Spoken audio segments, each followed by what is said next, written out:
AHY soal demokrasi RI, banyak yang takut bicara.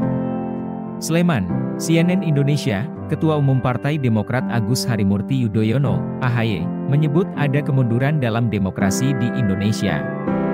Salah satu bentuk kemunduran yang dimaksud adalah kebebasan berbicara. Freedom is not free. Banyak yang takut bicara sekarang.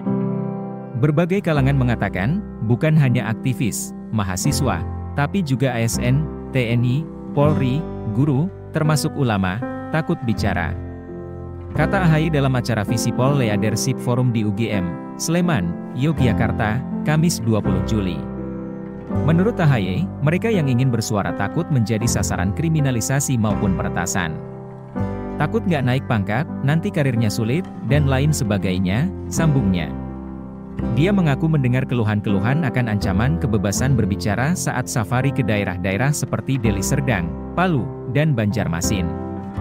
Kebebasan itu oksigen, freedom of speech itu dianggap sebagai oksigen dari demokrasi. Begitu itu dibungkam, ditiadakan, maka dengan sendirinya, demokrasi akan punah. Disinilah kita harus mengembalikan situasi agar tidak ada lagi yang takut untuk bicara di negeri sendiri. Kalau bukan kita yang memberikan kritik, masukan, aspirasi, dan harapan, siapa lagi, ungkapnya.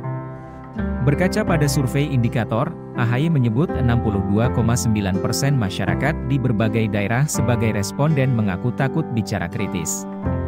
AHY juga menyebut laporan dari Amnesty International tahun 2022 berjudul, The Decline of Civil Liberties in Indonesia, merekam kejadian serangan digital maupun fisik berupa penangkapan terhadap 800 orang lebih. Mereka terdiri dari aktivis, mahasiswa, demonstran, jurnalis, hingga politikus. Tak sedikit pula dari mereka yang kemudian menjadi sasaran doxing. Anies Baswedan buka suara soal tudingan anti-pluralisme. Jakarta, CNN Indonesia, bakal calon presiden dari Koalisi Perubahan untuk Persatuan, KPP, Anies Baswedan buka suara soal tudingan yang menyebut ia tokoh yang anti terhadap pluralisme. Dia tak menyangkal dirinya kerap disebut sebagai tokoh anti-pluralisme, terutama sejak maju di pemilihan gubernur, Pilgub, DKI Jakarta 2017. Kala itu, Anies mengaku hanya berdoa diberikan umur panjang untuk menepis tuduhan tersebut. Jadi ketika tuduhan itu begitu besar disampaikan di 2016, 2017, saya cuma berdoa semoga Tuhan memberi umur panjang, sehingga ketika saya bertugas di Jakarta saya bisa menunjukkan apakah Jakarta menjadi sebuah kota yang anti-pluralisme. Kata Anies di acara Ide Kata Data, Jakarta, Kamis 20 Juli. Anies mengaku dirinya tak bisa berbicara banyak kala itu sebelum diberikan kesempatan untuk menepis semua tuduhan itu.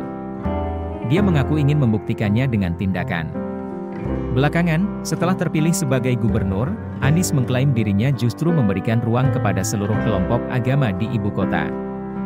Apakah Jakarta diskriminatif terhadap minoritas? Apakah Jakarta tidak beri ruang ke minoritas? Yang terjadi Jakarta justru memberikan ruang kepada seluruh unsur yang ada di kota ini, kata dia. Dia misalnya, membangun rumah ibadah kepada masyarakat Hindu Tamil di Jakarta Barat setelah puluhan tahun.